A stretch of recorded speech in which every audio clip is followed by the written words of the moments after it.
Michel Coigny, bonsoir. Bonsoir, monsieur Hilaire. Alors, je disais à l'instant, vous êtes candidat d'hiver droite, soutenu par les Républicains. La loi qui interdit le cumul des mandats. On ne peut pas dire que les Républicains aient soutenu cette loi. Quelle est votre position aujourd'hui?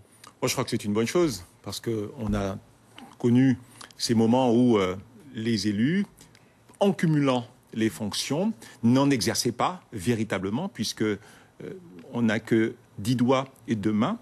Et ce cumul répondait à d'autres objectifs qu'à l'exercice du métier et l'accomplissement des missions de l'homme politique en question. Ça vous permet de vous consacrer pleinement à l'une des Absolument. deux tâches. Très bien. Alors si demain vous êtes élu, serez-vous un allié de la République en marche ou un fervent opposant? Non, je crois que nous sommes opposants à la République en marche, d'autant que nous avons toujours dénoncé ce qui peut paraître comme étant une petite manipulation.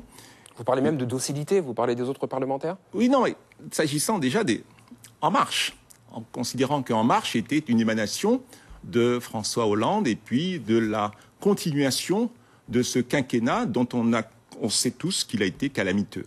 C'est quoi l'égalité des territoires, votre thème de campagne d'ailleurs? C'est le slogan véritablement, parce qu'on considère que la nation est une et indivisible, et qu'en tout lieu du territoire français, nous devons bénéficier du même traitement. L'égalité des territoires, égalité de traitement des territoires, considérant que la mère patrie se doit de traiter tous les territoires de la même manière. Aujourd'hui éclatent des crises à l'hôpital, crise dans la question de la sécurité, crise dans les flux migratoires.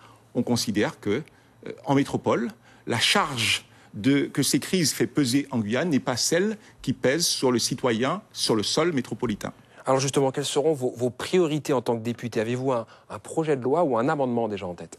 Déjà, si vous voulez, c'est un réexamen de la situation, en considérant que on a traversé la crise, on a traversé la déstabilisation de la société guyanaise au travers ce quinquennat, puisque nous sommes, comme vous le disiez au début, résolument dans l'opposition à ceux qui continuent à exercer la politique telle qu'elle a été exercée.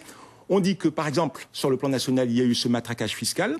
Il ne faut plus ce matraquage fiscal parce que ça paralyse les familles, ça paralyse l'économie. On dit, par exemple, qu'en Guyane, on a senti que Paris avait pour seule priorité la biodiversité. C'était cet objectif qui concourait, si vous voulez, à ce que Ségolène Royal avait institué avec la COP21. Tout cela, eh bien, aujourd'hui, doit être révisé à l'aune de l'urgence économique. Il faut développer les industries, il faut développer le bois, il faut développer l'orpaillage, et non pas se dire, voilà, on doit mettre la Guyane sous cloche. Donc, réviser un petit peu globalement la situation pour que nous partions sur un cap un petit peu différent. D'accord. Mais vous n'êtes pas le premier à en parler, mais la question du foncier se pose systématiquement. Comment faire justement, comment changer cet état de fait? Comment faire pencher la balance différemment? On parle de rétrocession notamment. Alors il y a la rétrocession, mais personnellement, à Regina, je suis engagé dans un combat très particulier pour que la cession ou la récupération de foncier se fasse avec un petit peu plus de transparence. De la transparence dans la question des attributions, de la transparence dans le statut.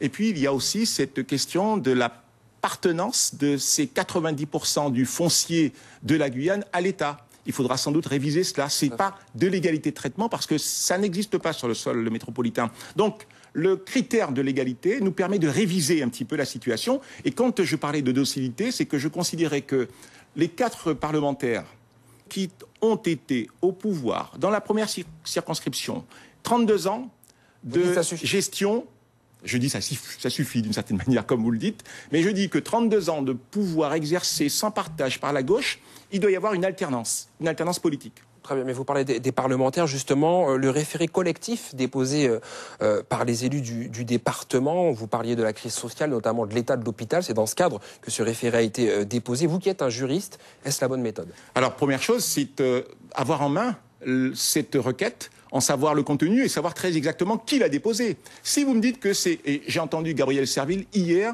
exposer, si vous voulez, les tenants et aboutissants de cela. Si Gabriel Serville prend l'initiative de déposer une requête devant le tribunal administratif pour faire appliquer les accords de Guyane, ça ne tient pas la route. Parce que un député n'a pas la qualité à agir pour une telle action, déjà.